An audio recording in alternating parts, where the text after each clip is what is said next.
میں وہ بتا نہیں سکتا. مثلاً ایک بات میں آپ کی آنکھیں دیکھنا چاہتا ہوں ابھی. اب آپ اگر رہدک اتارے تو ہاں آپ بتائیے. ایک دفعہ نا جی زمزم جہاں سے بھرتے ہیں وہاں سے لوگ زمزم بھر کے جا رہے ہیں. اس وقت 10 لیٹر کا کین الاؤ تھا. ایک بزرگ تھے کے پی کے, ان کی عمر رہی ہوگی 70 کے قریب. انہوں نے وہ زمزم کا کین بھرا, تھوڑی دور چلے تو رکے, پھر انہوں نے نیچے رکھا, پھر بیٹھ گئے, پھر وہ اٹھے, کین انہوں نے رکھا, پھر چلے. جب دوسری جگہ گئے تو میں نے اپنا کام سارا چھوڑا. ان کو میں نے کہا باقی دوست, میں نے کہا یار یہ سنبھالنا, میں ابھی آتا ہوں. میں گیا اس بابا جی کے پاس. میں نے ان سے کہا, میں نے کہا میں کین آپ کا چھوڑ دوں؟ تو انہوں نے مجھے ہاں یا نہیں کچھ بھی نہیں کہا. میں نے کین ان سے لیا, میں نے ان کا ایک ہاتھ پکڑا. اب میں ان کے ساتھ باتیں کرتا کرتا چلا جا رہا ہوں. تقریباً ½ کلومیٹر ان کا گھر تھا, مختلف جگہیں سے. پھر انہوں نے کہا کہ وہ جو سیڑھیاں ہیں نا, ان سیڑھیوں کے اوپر میرا کمرہ ہے, آپ سیڑھیوں کے نیچے رکھ دو, پھر میں آہستہ آہستہ لے جاؤں گا.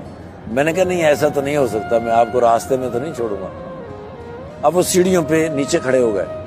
میں گیا, سیڑھیاں چڑھی, اس نے مجھے اشارہ کیا کہ یہ والا دروازہ ہے. میں نے وہاں کین رکھا, میں نیچے واپس آیا تو اس نے مجھے 5 ریال نکال کے دیے. میں نے کہا یہ 5 ریال. میں نے کہا بابا جی میں پیسوں کے لیے نہیں آیا, اگر آپ کا بیٹا آپ کے ساتھ ہوتا میری طرح تو اس کو آپ پیسے تو نہیں نا دیتے, اس آپ کا حق. کہنا ہاں بالکل ٹھیک ہے. ابھی بیت اللہ کس طرف ہے؟ تو میں نے میناروں سے دیکھا, میں نے کہا وہ اس طرف ہے. وہ بابے نے ایسے ٹرن کیا, ایسے جولی اٹھائی اور اس نے میناروں کی طرف, بیت اللہ کی طرف کہا, یا خدایا پاکا میرے اس حج کا ثواب اس کو دے دے, میں پھر کبھی آ جاؤں گا. اب وہ میں کس طرح بیان کر سکتا ہوں, اس بابے کو میں کس طرح بیان کر سکتا ہوں. میں ان سے مل کے واپسی کے لیے چلا, جہاں تک وہ مجھے نظر آ سکتے تھے. میں نے پیچھے مڑ کے دیکھا تو وہ میری طرف ہی دیکھ رہے تھے. وہ تب تک میری طرف دیکھ رہے تھے جب تک میں ٹرن نہیں ہو گیا. اور میں ٹرن ہو کے تھوڑا سا آگے گیا, میں پھر واپس آیا. میں نے پھر واپس آ کے ایسے دیکھا تو وہ بابا کھڑے تھے, اور پھر انہوں نے مجھے یوں کیا, اور پھر وہ بابا اوپر گئے. اب اس بات سے مجھے جو بات یاد آتی ہے کہ جب میں پہلی دفعہ اپنے گھر میاں چنو سے کہیں جانے کے لیے نکلا تو میری ماں دروازے تک چھوڑنے آتی تھی. ہمارا گھر گلی کے بالکل مڈ میں تھا.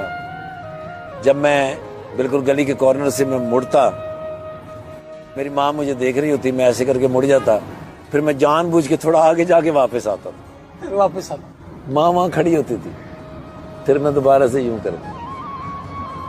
میری ماں کو اس دنیا سے رخصت ہوئے 30 سال ہو گئے. 30 برس. جی سر.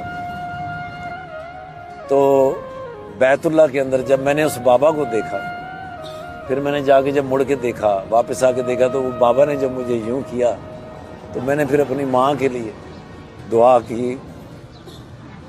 تب مجھے پتہ چلا ماں مرتی نہیں.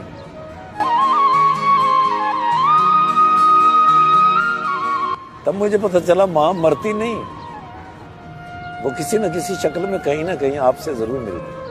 تقدیر الہی کے نوشتے بھی وہی ہیں, اللہ بھی وہی, اور اس کے فرشتے بھی وہی. اتر سکتے ہیں تیری امداد کو ملائک اب بھی, گر ذات الہی سے تیرے رشتے بھی وہی.